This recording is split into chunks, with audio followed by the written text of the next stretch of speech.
जैसे समांतर श्रेणी का परिभाषा में हम लिखे हैं कि वैसा श्रेणी या जब कोई श्रेणी में दूसरे पद और पहले पद का अनुपात दूसरे पद और पहले पद का अंतर समान होता है या कहे सदैव समान होता है तो उस श्रेणी को समांतर श्रेणी कहते हैं। हाँ, समांतर श्रेणी का परिभाषा हम लोग समझे। समांतर श्रेणी में एक बात आया सार्व अंतर का, जो कि इम्पोर्टेंट चीज है।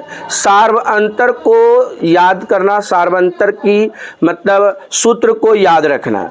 सार्व अंतर का परिभाषा में हम लोग लिखे हैं कि जब किसी एपी के दूसरे पद और पहले पद में से घटाते हैं तो प्राप्त संख्या को सार्व अंतर या पदांतर कहते हैं।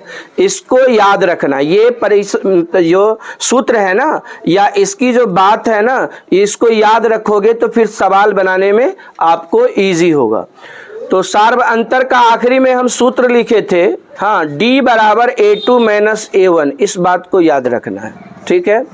ये कुछ खास इंपॉर्टेंट है जिससे मतलब चैप्टर का प्रारंभ होगा। प्रारंभिक तौर पे यही सब से स्टार्ट होता है। उसके बाद हम लोग इस चैप्टर में जो याद रखने वाला है, ठीक है ना, उसमें सबसे पहली बात ये बात को याद रखना है समांतर श्रेणी का nवां पद, ठीक है ना।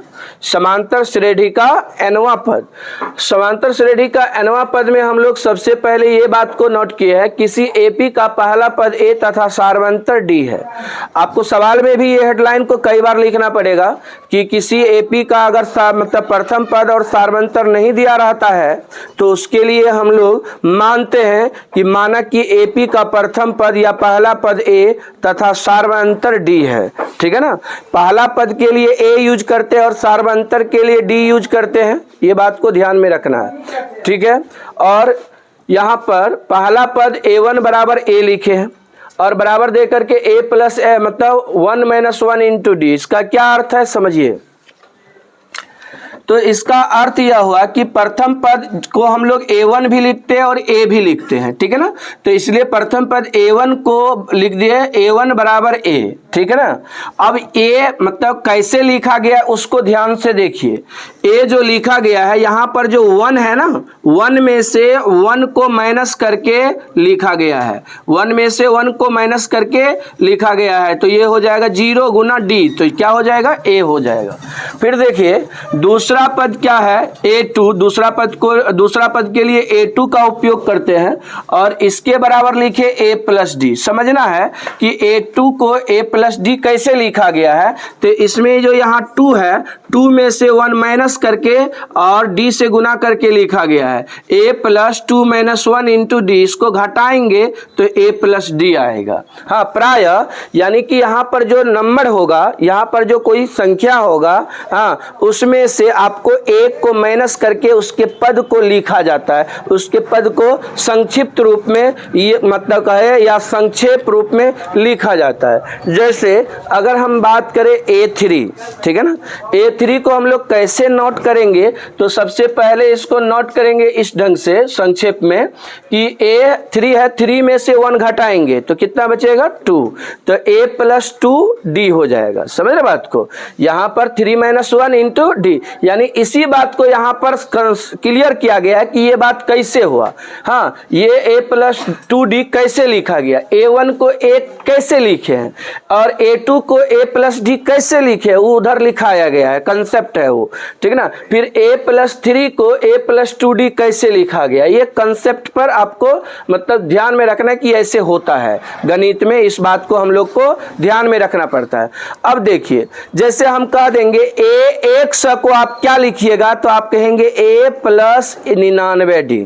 क्या लिखिएगा A प्लस 99D। जैसे आपको कह दे कि A 75 को आप क्या लिखिएगा तो आप क्या लिखिएगा A प्लस 74D। तो यानी 75 में से 1 घटा करके कितना 74D लिखना, A प्लस 74D लिखना है, ठीक है ना। जैसे आपको कह दे A 20 है तो A 20 को आप किस ढंग से लिखना चाहोगे, a प्लस 19d। ये सवाल में भी इस बातों का इस्तेमाल किया जाएगा, इसका प्रयोग किया जाएगा, इसका उपयोग है, इसलिए इस बात को समझना है, ठीक है ना। जैसे मान के चलिए किसी एपी का मान के चलिए 30वां पद का 30वां पद ज्ञात करना है, 30वां पद ज्ञात करना है, तो इसका मतलब हुआ a30, और a30 को कैसे लिखेंगे, a प्लस 29d। समझ में आ रही बात? इस प्रकार से आपको दिमाग में ये सेट रखना है, ठीक है। अब मान के चलिए तीसरा पद को, चौथा पद को, पांचवा पद को इसी तरीका से बहुत लिख सकते हैं ना जी, अनंत लिख सकते हैं, बहुत सारा लिख सकते हैं।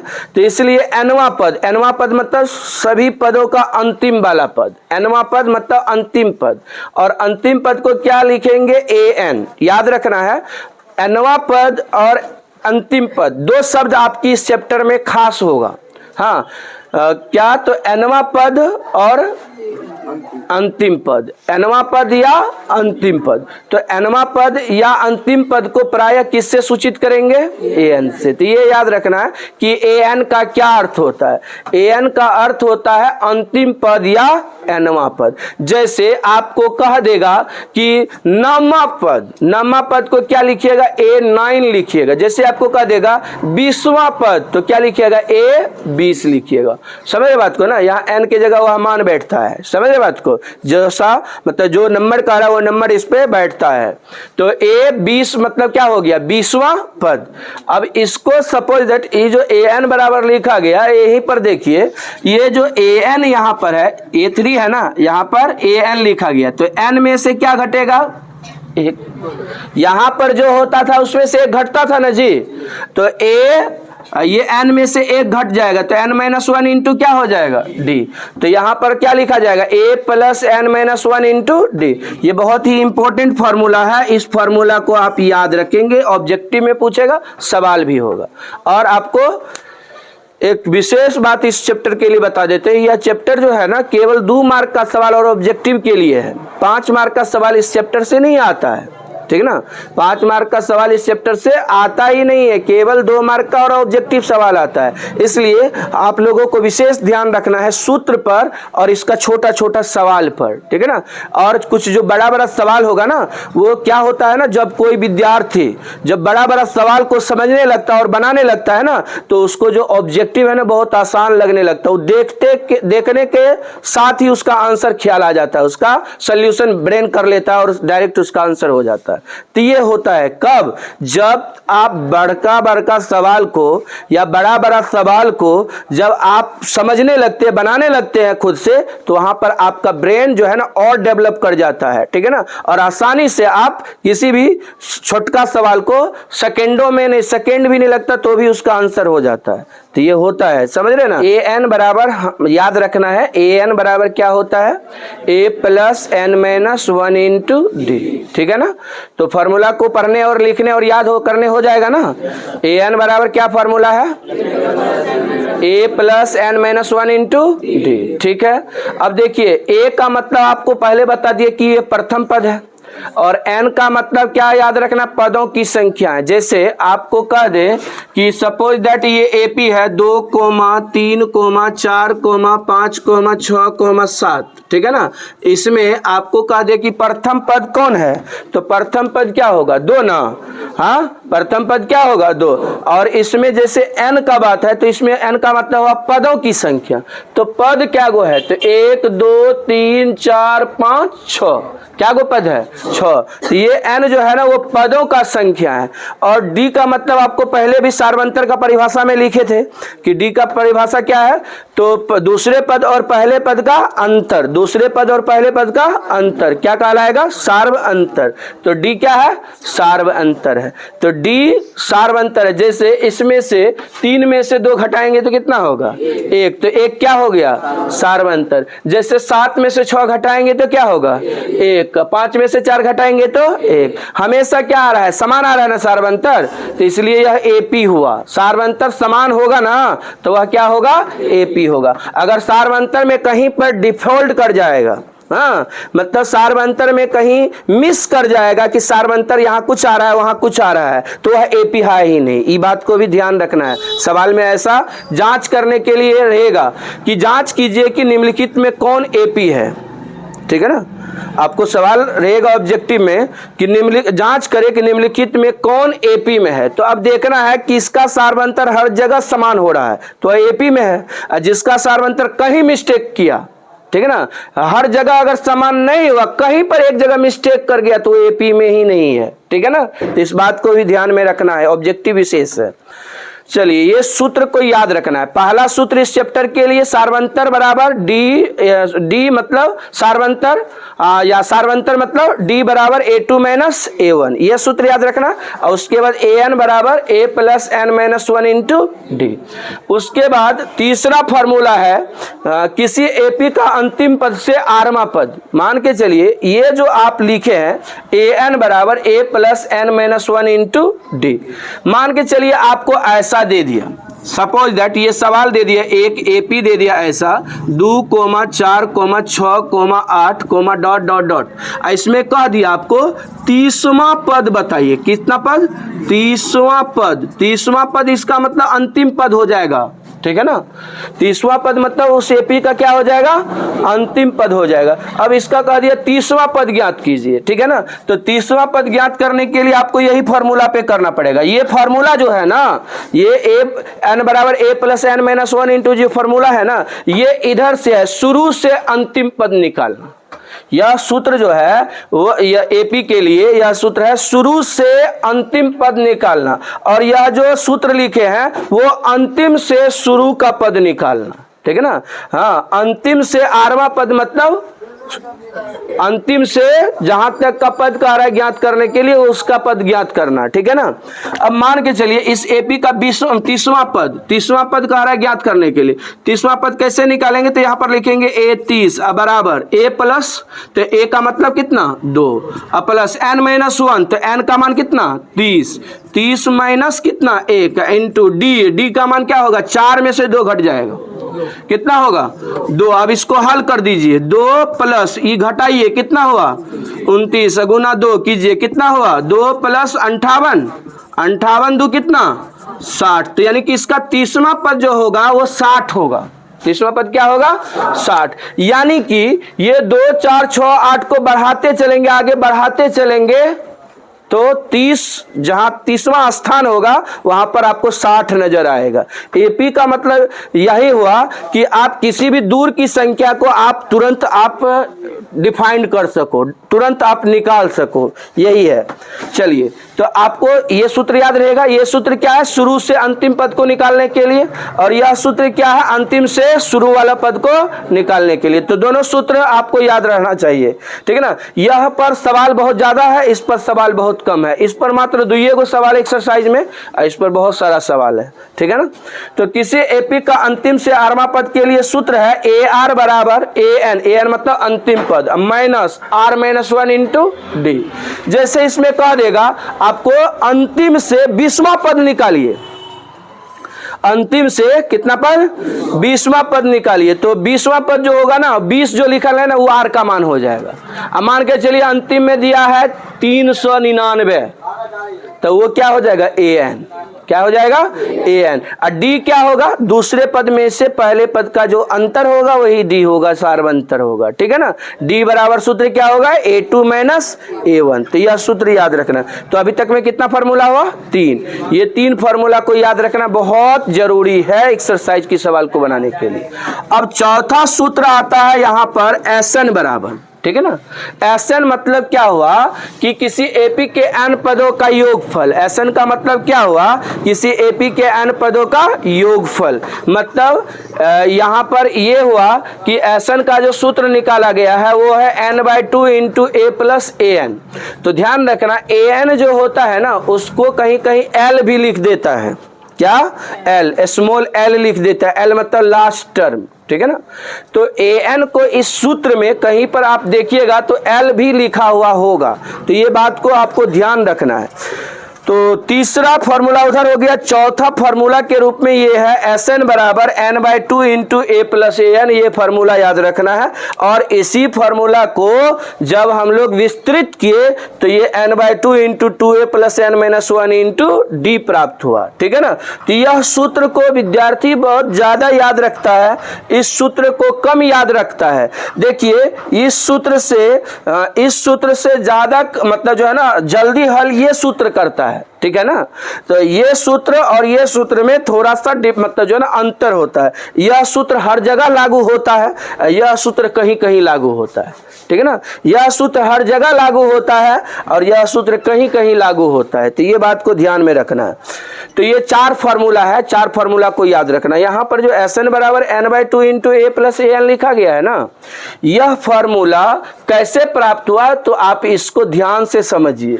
हाँ, माना कि किसी एपी का प्रथम पद ए सार्वंतर डी है, ये हम लिख लेंगे सबसे पहले। ठीक है ना। प्रथम पद के लिए ए लिखते हैं और सार्वंतर के लिए डी लिखते हैं। और n पदों का योगफल को Sn से लिखते हैं, S नीचे n, जैसे a के नीचे n, an। समझ रहे बात को ना। लिखने में भी आपको सही सही लिखना होता है। चलिए अब देखिए ये अंतिम मतलब n पदों का योगफल के लिए क्या हम लोग ही लिखेंगे, Sn। अब देखिए Sn का मतलब क्या होता है, पदों का योगफल। मान के चलिए कोई एपी का व्यापक रूप है, कोई एपी का व्यापक रूप है A1, A2, A3, A4, A5 ... यह एपी का व्यापक रूप है। क्या है जी, एपी का क्या है, यह व्यापक रूप है। A1, A2, A3 यानी कि एपी का पहला पद, दूसरा पद, तीसरा पद, किसी एपी का यह क्या है, व्यापक रूप है। तो मान के चलिए अंतिम में an है, तो यह एपी के पद है। ठीक है ना। इस पदों को अगर जोड़ देंगे ना तो उसी को कहते हैं Sn। मतलब यही जो पद है, यह जो एपी अभी है व्यापक रूप में, A1 जोड़ A2 जोड़ A3 जोड़ A4 जोड़ A5, इसी को Sn लिखते हैं। लास्ट में an है तो an भी लिख दिए। ठीक है ना। अब समझिए Sn का मतलब हुआ सभी पदों का योगफल, एपी के सभी पदों का योगफल। तो Sn बराबर क्या लिखेंगे, A1 जोड़ A2 जोड़ A3 जोड़ ... an लास्ट तक। ठीक है। अब इसी चीज को हम लोग थोड़ा विस्तृत करके इसको लिख दिए। ठीक है ना। तो A1 को क्या लिखेंगे, A, और A2 को क्या लिखेंगे, A प्लस डी, A3 को क्या लिखेंगे, A प्लस 2D। तो समझ में आई बात। यानी इसी टर्म को हम लोग थोड़ा सा इसको हल करके लिख रहे हैं। ठीक है ना। अब देखिए A1 को समझ गए, ए लिखा गया है। A2 को क्या लिखा गया, A प्लस डी लिखा गया। A3 को क्या लिखा गया, A प्लस 2D, और an को an ही लिखा गया है। समझ में आई बात। तो ये अंतिम वाला पद हुआ, इसको समीकरण 1 लिख दिए। ठीक है। अब इस सूत्र को सिद्ध करना है, इसलिए इस सूत्र को सिद्ध करना सीखना है, तब इसलिए कर रहे। ना तो फार्मूला याद कीजिए, सवाल बनाइए, कोई दिक्कत नहीं है। लेकिन उसमें आपको जो है ना उतना कंसेप्ट नहीं आएगा जितना अभी ये सूत्र को सिद्ध करके तब पढ़ते हैं। तो उसमें ज्यादा दिमाग विद्यार्थी का और भी डेवलप करता है, और मतलब उसको जो है ना पढ़ने पर और समझने पर ज्यादा जो है ना एग्रेसिव रहता है। तो ये बात को ध्यान में रखना है। तो ये सूत्र को सिद्ध किया गया है। मान के चलो तुम कभी मतलब समझोगे, पढ़ोगे, तो ये सूत्र कैसे बना ये भी ख्याल आएगा। ठीक है ना। तो ये बात ध्यान में रखना है। तो इसको हम लोग ये बात समझ गए।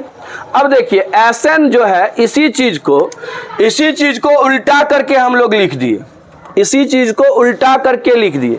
जैसे यह वाले पद को यहां लिख दिए।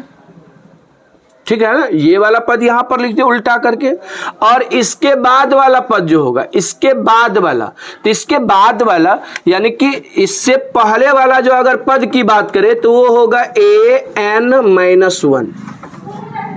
क्या होगा, an-1। अब देखिए इसको हल करेंगे तो ये आएगा an-d आएगा, an-d।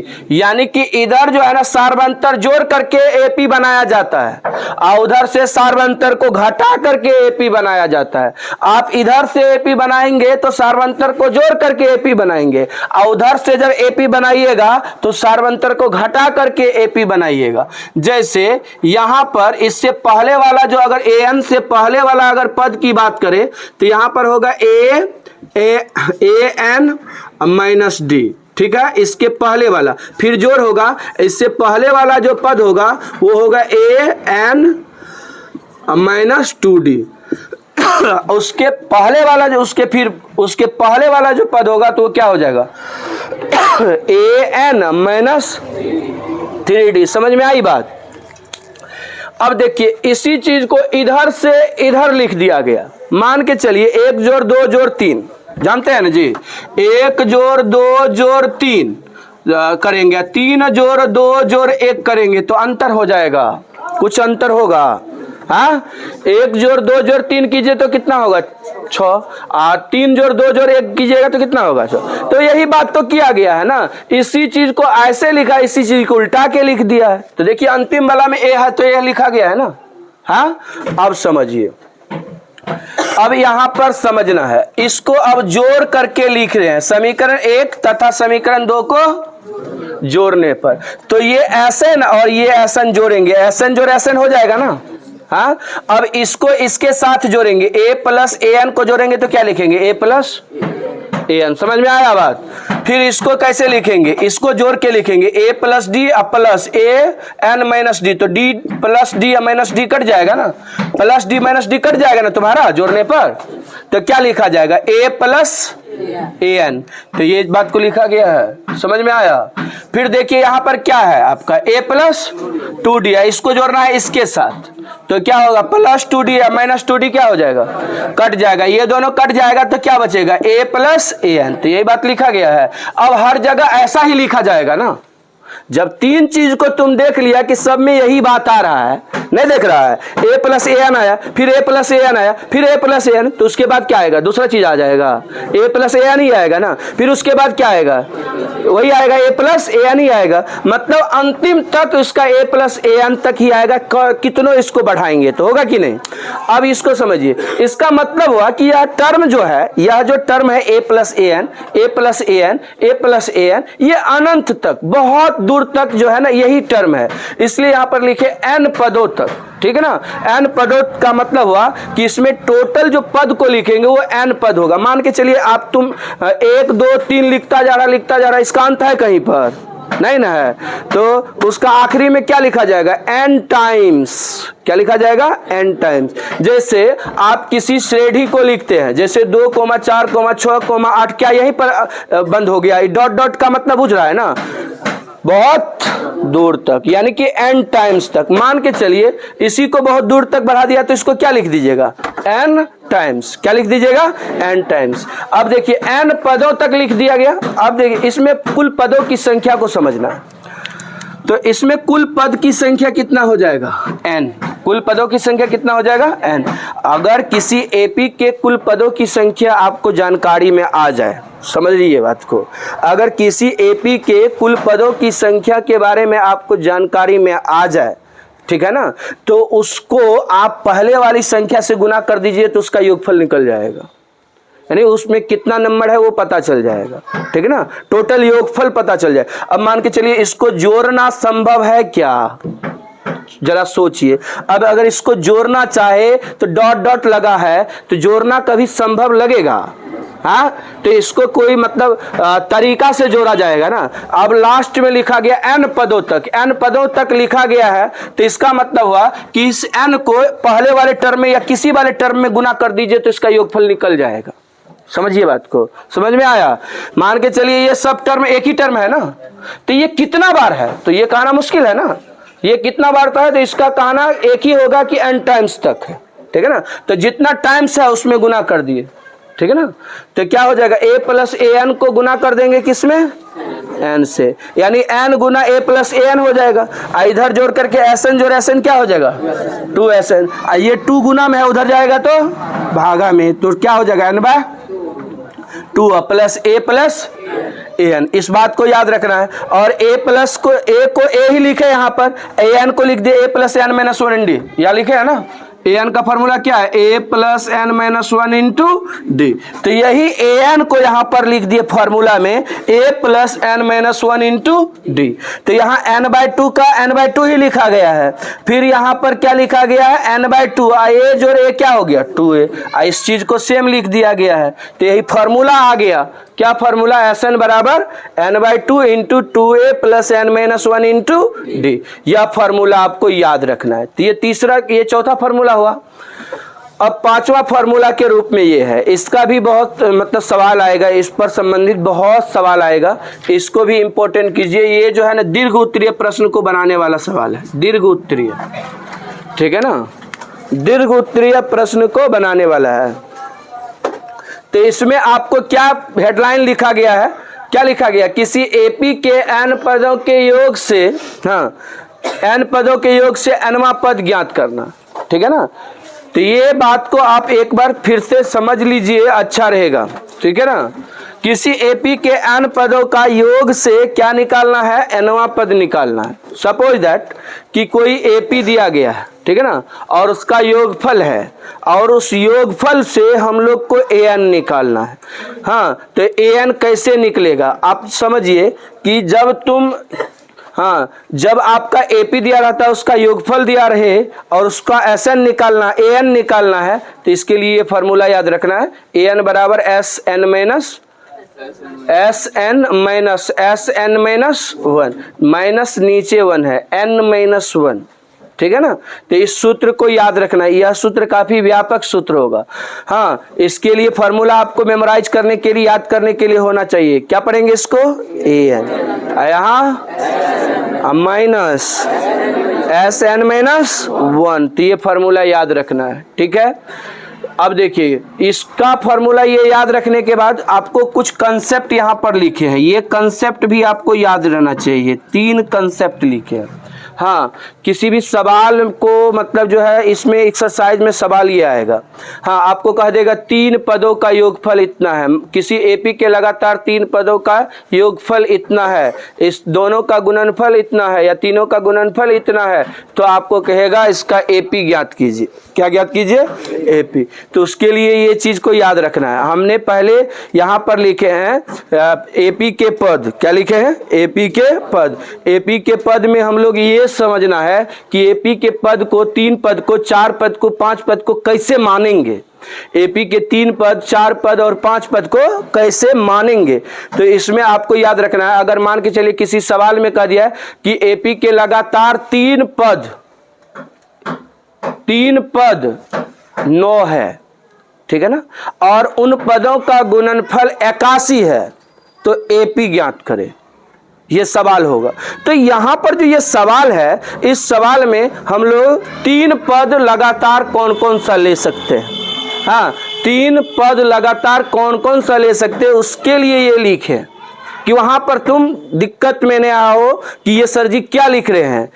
एपी के प्रथम 3 पद तो A1, A2, A3 लेना चाहिए, यहां पर सर जी A-D, A और A+D काहे लिख रहे हैं, ठीक है ना। तो इस बात को ध्यान में रखना है, यह एक विशेष कंसेप्ट के रूप में लिखा गया है। किसी एपी के प्रथम पद के लिए A-D लगातार कहा है, इसलिए हाँ, ये लगातार नहीं कहता ना, तब हम लोग वही लिखते A1, A2, A3 लिखते। एक शब्द इसमें लिख दिया गया है लगातार, ठीक है ना। लगातार लिखने के, लगातार शब्द होने के कारण ये एपी का प्रथम पद A-D होगा और A होगा और क्या, A+D होगा। तो याद रखना है, किसी एपी के लगातार 3 पद क्या क्या हो सकता है, A-D, A और A+D। आपसे पूछ देंगे कि बताइए एपी के लगातार 4 पद कौन कौन सब होंगे, A-3D, A-D, A+D और क्या, A+3D। 4 पद हुआ ना जी। तो आपको सपोज दैट सवाल में ऐसा आ जाए कि बताइए एपी के प्रथम 5 लगातार पद कौन कौन सब होगा, तो A-2D, A-D, A+D और क्या, A+2D। तो ये 3 चीजों को रट जाना है, तभी आप सवाल सही बनाओगे। अगर इसमें अगर अपना दिमाग लगाओगे ना, अपना मैथमेटिशियन वाला, तो गलती हो जाएगा, ठीक है ना। ये 3 चीजों को रटना है, याद रखना है। बाकी जो 5 फार्मूला हुआ, ठीक है ना, 5 फार्मूला को याद रखना बहुत जरूरी है। अब 5 फार्मूला को हम यू मौखिक में कैसे याद रखेंगे वो समझिए। तो 5 फार्मूला आपको बता रहे। पहला फार्मूला हम लोग एपी चैप्टर के दरमियान में याद रखना है, सार्व अंतर यानी D बराबर A2 माइनस A1, ठीक है। और इस चैप्टर में हम लोग दूसरा सूत्र में हम लोग याद रखेंगे AN बराबर A plus N minus 1 into D। क्या पहला सूत्र क्या हुआ, सार्वंतर D बराबर A2 माइनस A1। दूसरा सूत्र क्या याद रखना है, AN बराबर A plus N minus 1 into D। हाँ, किसी एपी का अंतिम पद से आठवां पद निकालना। इसका सूत्र है AR बराबर AN minus R minus 1 into D. ये फॉर्मूला याद रखना है, ठीक है ना। AR बराबर AN minus R minus 1 into D, ये तीसरा फार्मूला हो गया। चौथा फार्मूला को याद रखना इस ढंग से, SN बराबर N/2 into 2A plus N minus 1 into D. क्या बताए, इस सूत्र का ज्यादा उपयोग है, इसका कम उपयोग है। इस सूत्र याद रखेंगे और ये भी सूत्र याद रखेंगे, ठीक है ना। SN का मतलब 2 फार्मूला आपको याद रखना है, ठीक है ना। SN का पहला फार्मूला याद रखना है क्या, SN बराबर N/2 into 2A plus N minus 1 into D. और दूसरा का फार्मूला SN का क्या याद रखना है, N/2 into A plus AN। तो ये 2 फार्मूला इस SN के लिए याद रखना है। अब देखिए, उसके बाद आखिरी हम लोग 5वां फार्मूला को ध्यान में रखेंगे, AN बराबर, ठीक है ना। AN बराबर, जैसे AN का एक फार्मूला यहाँ है, लेकिन AN का भी दूसरा फार्मूला है। SN का फार्मूला एगो है N/2 into 2A plus N minus 1 into D, लेकिन SN उसके बाद क्या लिखे हम लोग, N/2 into A plus AL। तो 2 फार्मूला हुआ ना। उसके बाद AN का फार्मूला है क्या, A plus N minus 1 into D. और AN का फार्मूला ये भी है SN माइनस 1। तो ये फार्मूला याद रखना है।